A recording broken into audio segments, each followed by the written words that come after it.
Once upon a time, in the glittering city of skyscrapers and money that never seemed to sleep, there was a boy named Ethan. He was the only son of a billionaire real estate mogul, the kind of man whose name was carved into the facades of hotels, whose empire stretched across continents, and whose wealth seemed as limitless as the ocean.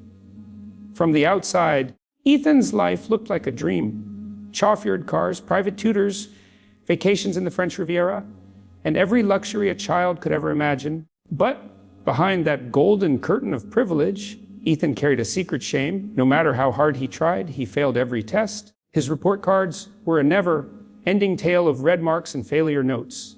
Teachers whispered about him, classmates mocked him, and even his father, a man of impossible standards, grew colder each day. Ethan wasn't lazy.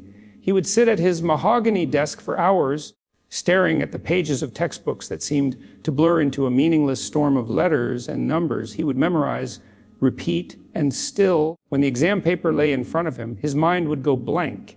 He felt like a prisoner trapped in a world where intelligence was measured only by grades, and in that world, he was nothing. His father's disapproval cut the deepest.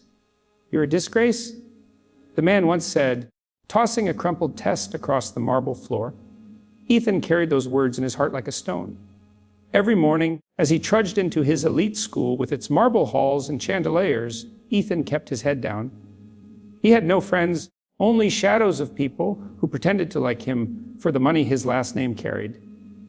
Teachers looked at him with disappointment, but there was one figure who noticed Ethan in a way no one else did, a janitor named Marcus. Marcus was a tall, broad-shouldered black man with kind eyes, rough hands, and a soul that had seen enough hardship to recognize pain when it walked by. To most students, he was invisible, pushing his mop bucket down the corridor, wiping chalk dust off boards. But to Ethan, Marcus was the only person who ever smiled at him with sincerity. One rainy afternoon, after yet another failed math test, Ethan sat in the empty classroom with tears burning his eyes. He clenched the paper so tightly it almost ripped. That's when Marcus walked in, whistling softly as he swept the floor. He stopped when he saw the boy's slumped shoulders. "Rough day?" Marcus asked gently. Ethan wanted to ignore him, but something in the man's voice made him look up. "I just can't do it," Ethan muttered. "No matter how hard I try, I always fail. I'll never be good enough for my dad." Marcus leaned on his broom and studied the boy. "You know, son, I failed a lot too," he said. Ethan blinked, confused.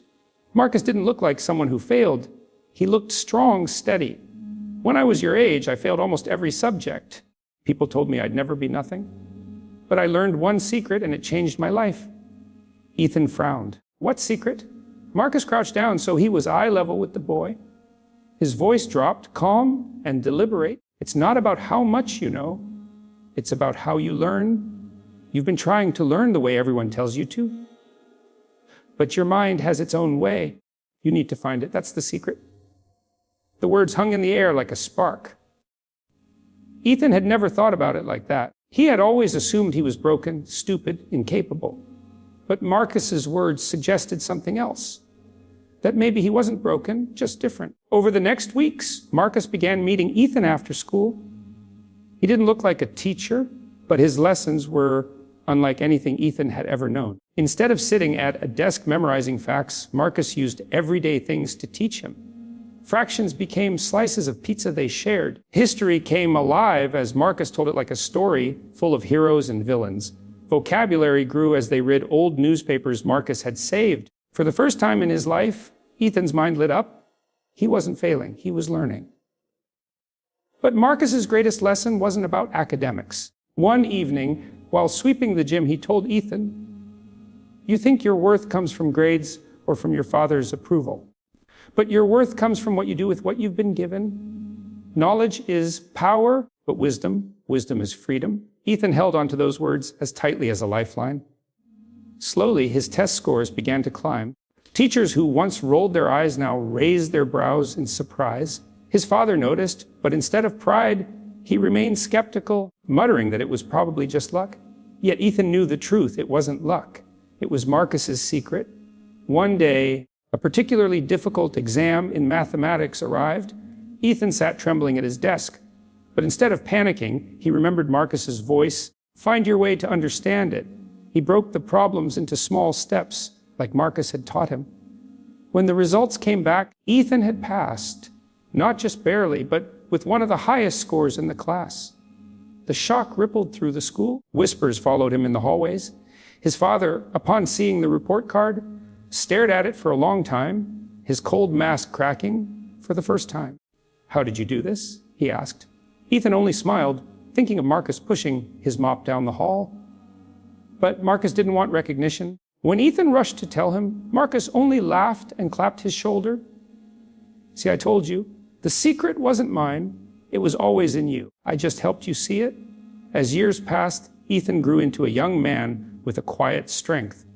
He still wasn't the best in everything, but he had discovered resilience, creativity, and the courage to learn in his own way. He carried Marcus's lessons beyond school into life itself. When college admissions came, Ethan was accepted, not because of his father's money, but because his essays told the story of a boy who had failed, fallen, and risen again through the guidance of an unlikely mentor. And when he stood on that graduation stage years later, diploma in hand, his father clapping reluctantly in the audience, Ethan's eyes searched until they found Marcus in the back, smiling proudly. In that moment, Ethan realized the greatest wealth he had ever received wasn't from his father's billions.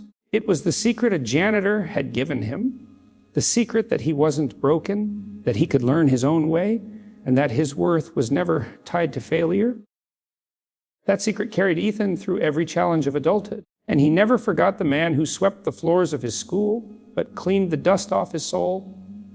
For in the end, the billionaire's son had discovered that true riches weren't measured in money, but in wisdom passed from one human heart to another.